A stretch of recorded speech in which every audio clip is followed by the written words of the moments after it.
my chaotic home had changed to a place of order and peace. It was amazing. I still had 4 boys, ages 7 and under, but they could find their shoes when they needed to go.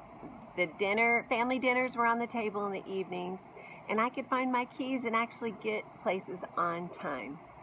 Hi, I'm Brenna Stoll, helping moms make every minute count, and this is day 3 of 12 years in 12 days. I'm recounting back, looking back towards my book, Coach Mom, that was published 12 years ago this year, and will be released soon in the revised edition. So, day 1, I shared about how I wasn't even sure of motherhood, how that was going to go. How was I going to do with the little ones? I'd never really been drawn toward little ones. I knew I wanted a family, but I just wasn't sure about those early years.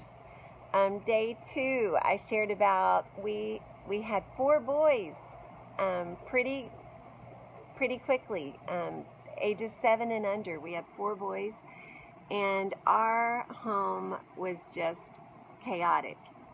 Life was crazy. I could barely keep my head above water. I could barely keep everyone in clothes and fed. But then I prayed and asked the Lord for some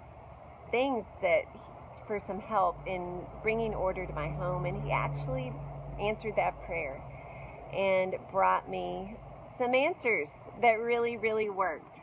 And so, like I said, my chaotic home became a place of peace and order. Yes, it was still busy. I obviously had 4 energetic kids, 4 boys at that, 7 and under.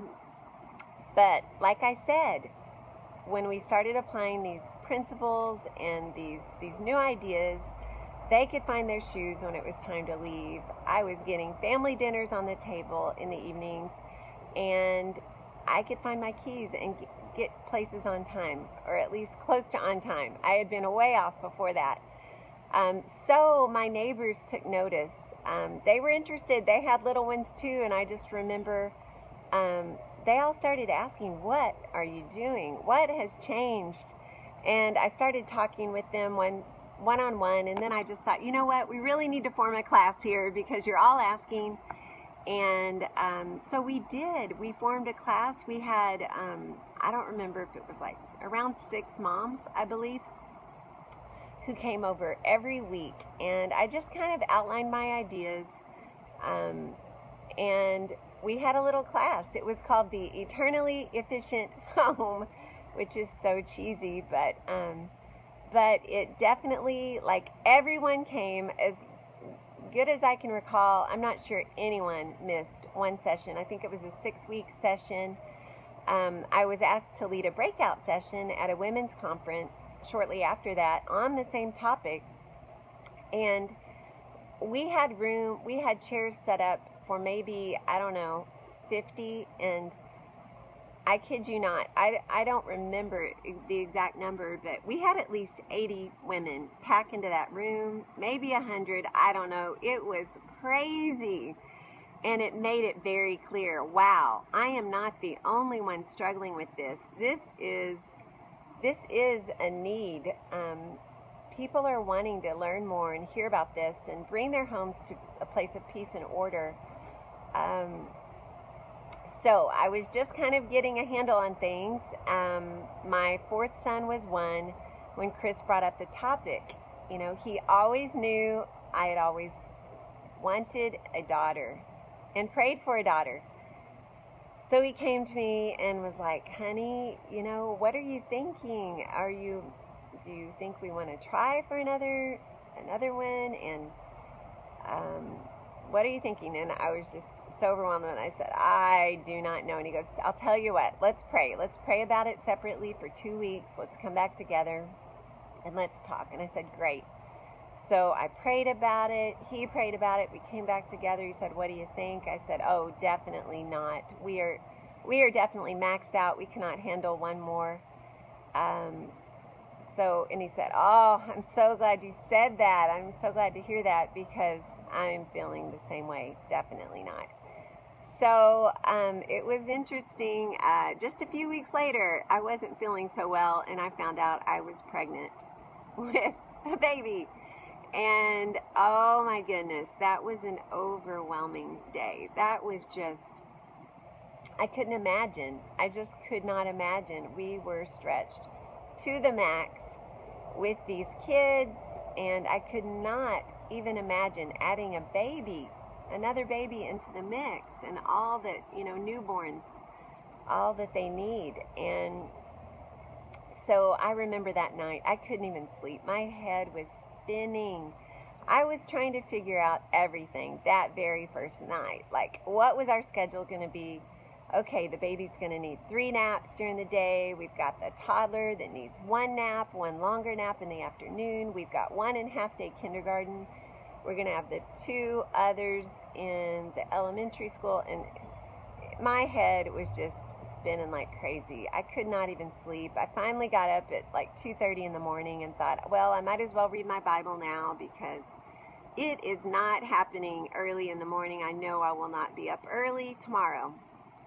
So I opened up my Bible, and I opened it up to Proverbs 3, 5, and 6, which says, trust in the Lord with all your heart, lean not on your own understanding. In all your ways acknowledge him, and he will direct your paths. And I will tell you that lean not on your own understanding literally hopped off the page and grabbed me by the neck almost. And it was just, lean not on your own understanding. You don't have to have this all figured out. And I decided to put my trust in the Lord that night, and a real peace came over me. And I just prayed, and I went to bed, and I slept. Now, at about 5:30, my husband was waking me up because he was having his stress panic attack on the backside of the night.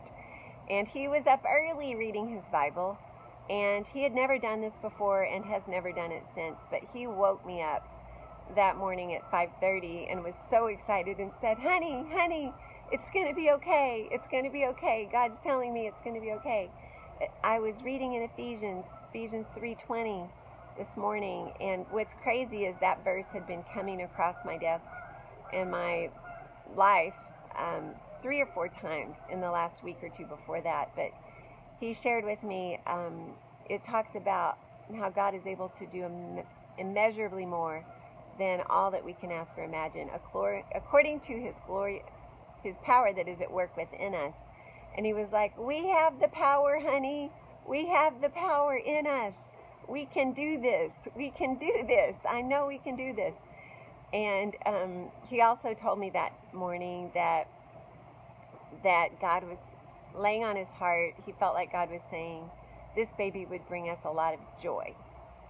And so that really was amazing. Within 24 hours of having the pregnancy test, we felt like we had heard a word from on high, reassuring words. So I know I went to, it was just a few days later, we were at church. We came in on a Sunday night, and I walked in, and my good friend Debbie was back in the back, and she said, Brenna, come here. And she's like, I had the most, and I'm not even sure she knew about the pregnancy, but she said, I had the most vivid dream about you. You stood up in church, and you said, you had a baby in your arms, and you said, I want to thank God for blessing me with this daughter. And when she told me that, I just, oh my goodness, I was just so overwhelmed and got chills all over, and I was just like, Lord, are you telling me? And it was almost time for church to start, so I went on down to grab my seat, and another friend, Paula, stopped me and said, Brenna, I wanted to tell you I had the most vivid dream about you last night. And I said, really? And she said, we were at the shopping mall, which she and I never went to the mall together. We never have ever gone to the mall. Maybe it's in our future. But she said, we were talking, and a young lady walked up to you, put her arm around you, and put her head on your shoulder.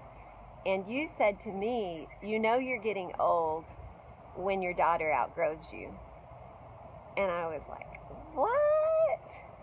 And I was so excited. The church was starting right then, so I scurried to my seat. And I was just praying, Lord, are you telling me?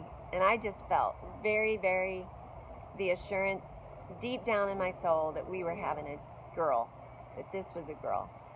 And so then I started telling, my parents, our in-laws, we were telling them, and everyone's looking at me going, oh, honey, bless your heart. I hope. And I was like, no, really, it's a girl. I'm so excited. And they're just like, oh, bless her heart. So anyway, it was shortly after that that we did learn it was a girl I guess a few months after that, 3 or 4 months after that. In an ultrasound, we learned it was a girl, which came no surprise to me. But I was very happy to share that with everyone officially. So we were in California. We were over at San Diego for a Pastors and Wives conference. And I remember the drive that night when Chris and I were talking about the name. And we really felt like that night that we felt very sure that the Lord wanted her name to be Charis Joy. Charis means grace of God. Joy is the promise that He gave us. And we just felt like by God's grace, He's given us beyond what we could ask or imagine, and she will bring us great joy. And sure enough, she did. But anyway, that brought an interesting situation because we had 1,600 square feet of home, 4 boys, a girl. It was getting crowded. So we ended up putting our house on the market and found a house that was a little bit more for the size we needed. And that was a God story in and of itself. But that, going through that time with the house on the market, really put these new home principles to the test, and I learned that they were true. They were true. It does take less effort to keep a tidy house than a messy house. I learned that because I was having to keep my house show ready every day with all of these little kids. But I've learned it really is true. It takes less effort. Now, it does take effort on the front side to get it there, but once you get it there, it takes less effort. Also, I learned that less is more when it comes to the stuff that we have. Toy rotation. That was the first time I actually took toys and packed them away in bins and left only a few toys out, and I learned that the kids actually played more with their toys when they had less, and it was a lot easier to clean up when it was all over. So there were so many things that just absolutely confirmed all that I felt like I was learning during that time, and it was really, really an amazing time to watch the Lord work.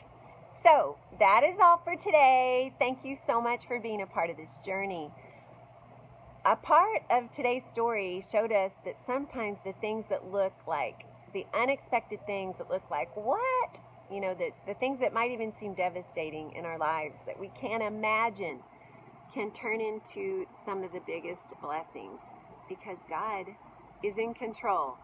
So I am wondering if you would be willing to comment below to encourage us. I would love to hear part of your story and to encourage those who are in our little community of this 12 days.